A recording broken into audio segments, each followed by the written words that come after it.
अस्सलाम वालेकुम। In this video we will discuss kidney disease कि हमारे पास किडनी डिजीज़ किस तरह की हैं, कैसे होती हैं और इसके हमारे पास क्या क्या इनके साइड इफ़ेक्ट्स होते हैं। सबसे पहले आ जाते हैं, हमारे पास दो तरह की किडनी डिजीज़ हो सकते हैं। एक तो हमारे पास हो सकती है एक्यूट किडनी डिजीज़ और एक हमारे पास हो सकती है क्रॉनिक किडनी डिजीज़। जो एक्यूट है ना, एक्यूट हमारे पास असल में इसको हम दो तरह से इसको हम रिलेट कर सकते हैं। एक तो हम कह सकते हैं एक्यूट किडनी इंजरी और दूसरी हमारे पास होती है एक्यूट रीनल फेलियर या एक्यूट किडनी फेलियर या एक्यूट रीनल फेलियर होता है। ठीक है, ये हमारे पास एक तरह से किडनी जो है वो अपना फंक्शन परफॉर्म कर रही होती है, पर एकदम से कोई मसला आता है, किडनी का फंक्शन एकदम से हमारे पास ख़राब हो जाता है, किडनी अपने फंक्शन परफॉर्म करने के काबिल नहीं रहती। पर 2-3 हफ्ते ऐसा होता है, फिर आहिस्ता आहिस्ता किडनी दोबारा अपना फंक्शन जो है वो करने लग पड़ती है। रिवर्सिबल है क्योंकि किडनी दोबारा अपना फंक्शन परफॉर्म करने लग पड़ती है। ठीक है, एक्यूट रीनल फेलियर में भी यही होता है और एक्यूट किडनी इंजरी में भी यही होता है। दूसरा हमारे पास है जैसे क्रॉनिक जो है ये प्रोग्रेसिव लॉस ऑफ फंक्शन है कि आहिस्ता आहिस्ता हमारे पास किडनी का जो फंक्शन है वो लॉस होता जाता है और ये इरिवर्सिबल होता है। ठीक है, ये इरिवर्सिबल होता है और हमारे पास किडनी जो है एंड पे ये हो सकता है कि हमारे पास हो जाती है and stage kidney disease. And stage जो है वो हमारे पास किडनी डिजीज़ हो जाती है। ठीक है, बंदा अपना कोई भी उसको पूरी की पूरी किडनी फेलियर हो जाता है उसको, और हमारे पास किडनी ट्रांसप्लांट के अलावा कोई और हल नहीं रहता कि हम इस चीज़ का क्या हल निकालें।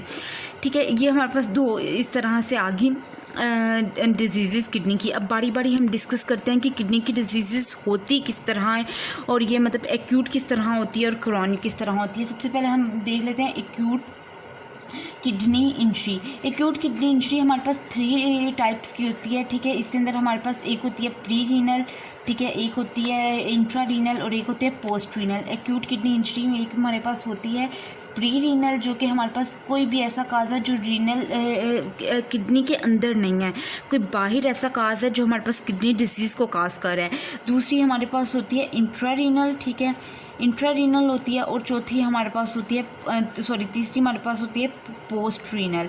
अब मैं बारी बारी आप लोगों को ये बताती हूँ। जो प्री रीनल हमारे पास किडनी डिजीज़ है ना, इसके अंदर हमारे पास ये होता है कि कोई भी ऐसा काज आउटसाइड द किडनी होता है। हमारे पास किडनी को जो आउटसाइड किडनी होता है और हमारे पास किडनी को ब्लड फ्लो बहुत कम जा रहा होता है।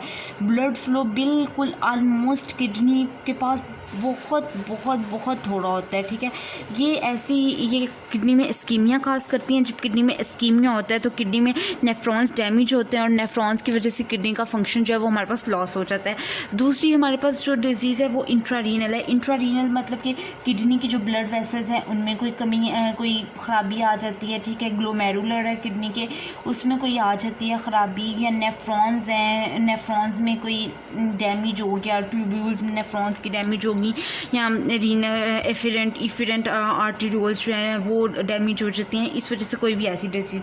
अब जो तीसरी हमारे पास होती है पोस्ट रीनल जो भी होती है, इधर हमारे पास यूरिनरी सिस्टम में ना कोई जो हमारे पास यूरिनरी सिस्टम है वहाँ पे हमारे पास कोई ना कोई ख़राबी आ जाती है। कि हमारे पास यूरिनरी सिस्टम में ऐसा होता है कि कभी कभार कोई स्टोन फॉर्मेशन हो जाती है ब्लैडर में, या मोस्टली जो होता है ना वो हमारे पास यूरिटर्स में हो तो हमारे पास किडनी डिजीज़ होने के बहुत ज़्यादा चांसेस बढ़ जाते हैं। यूरिटर्स में जब स्टोन फॉर्मेशन होती है तो यूरिन ब्लॉक हो जाता है। जब यूरिन ब्लॉक होता है तो वो मतलब कि बहुत ज़्यादा हमारे पास इन्फ्लामेशन हो जाती है और जिसकी वजह से हमें पोस्ट रीनल किडनी डिजीज़ हो जाती है। ये थी हमारे पास तीनों डिजीज़। अब हम बारी बारी प्री रीनल, इंट्रा रीनल और पोस्ट रीनल को डिस्कस करेंगे नेक्स्ट वीडियो में कि ये हमारे पास किस तरह होती हैं।